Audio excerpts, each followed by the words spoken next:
بسم اللہ الرحمن الرحیم۔ السلام علیکم ورحمۃ اللہ وبرکاتہ۔ رمضان کی ہر صبح یہ سورت وہ پڑھتا ہے جو اللہ کا سب سے لاڈلا بندہ ہے۔ یہ قرآن کی وہ سورت ہے جو اللہ کو بے حد پسند ہے، اور جو اس سورت سے محبت کرتا ہے، اس سے پیار کرتا ہے، اس سے روزانہ پڑھتا ہے تو وہ بندہ اللہ کا سب سے پیارا بندہ ہے۔ اللہ کی پسندیدہ ناپسندیدہ ہر مسلمان کے لیے بہت اہمیت رکھتی ہے، کیونکہ اس معیار پر اس کی کامیابی یا ناکامی کا انحصار ہے۔ اگر بندہ اللہ تعالیٰ کا پسندیدہ کام کرے گا تو وہ ان سے راضی اور خوش ہوگا اور ان کو مزید نعمتوں اور بھلائیوں سے نوازے گا، لیکن اگر وہ اللہ کا ناپسندیدہ کام کرے گا تو وہ ان سے ناراض ہوگا اور انہیں سزا دے گا۔ پہلی صورت میں بندوں کے لیے کامیابی اور فلاح ہے، اور دوسری صورت میں ان کے لیے ناکامی اور خسارہ ہے۔ لہٰذا یہ ضروری ہے کہ ہم دنیا اور آخرت میں اپنی کامیابی اور فلاح کے لیے صرف وہی کام کریں جو اللہ تعالیٰ کو پسند ہیں اور جن کے کرنے کا اس نے ہمیں حکم دیا ہے، خواہ وہ حکم ہمیں قرآن مجید کے ذریعے سے دیا گیا ہے یا سنت کے ذریعے سے۔ اسی طرح ہمیں دنیا اور آخرت میں ناکامی اور خسارے سے بچنے کے لیے ایسے کاموں سے باز رہنا چاہیے جو اللہ تعالیٰ کو ناپسند ہیں اور جن سے اس نے ہمیں منع فرمایا ہے۔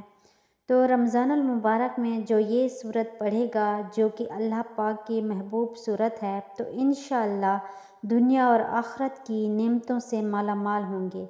اس سورت کو پڑھنے سے دنیا میں اللہ پاک وسیع سے وسیع رزق دیتے ہیں، یعنی اس کے رزق کو کشیدہ کر دیتے ہیں، اس کے لیے بے شمار رزق کے دروازے کھول دیتے ہیں، بے شمار اپنی رحمتوں کے دروازے کھول دیتے ہیں۔ جانی مالی ہر پریشانی سے، ہر فکر سے وہ آزاد ہو جاتا ہے۔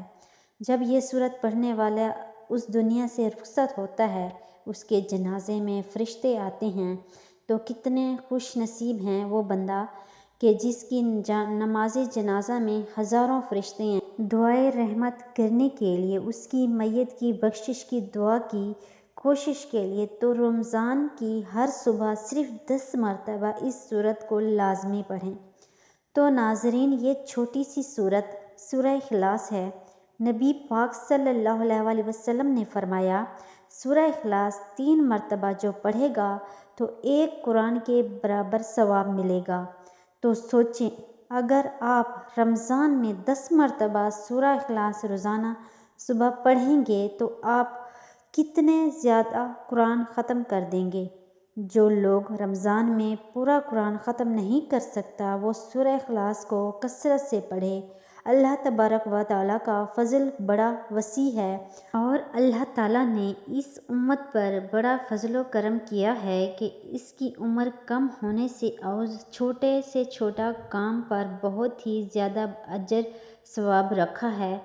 تو اگر آپ اپنے اللہ کو راضی کرنا چاہتے ہیں، اللہ کے لاڈلے بننا چاہتے ہیں، تو سورہ اخلاص کو رمضان کی ہر صبح زیادہ سے زیادہ پڑھیں۔ انشاءاللہ دنیا اور آخرت میں فلاح پائیں گے، کامیابی آپ کا مقدر بنے گی، کیونکہ اس سورت کو پڑھنے والا کبھی کسی کا محتاج نہیں ہوگا، کبھی تنگ دست نہیں ہوگا، یعنی فکر و فاقہ میں، غربت میں مبتلا نہیں ہوگا۔ اللہ پاک اسے دنیا کی فکروں سے، پریشانیوں سے بے نیاز کر دے گا انشاءاللہ۔ تو اگر آپ کو ویڈیو اچھی لگی ہے، اسے آپ نے لائک کرنا ہے، شیئر کرنا ہے اور چینل کو سبسکرائب کرنا ہے۔ جزاک اللہ۔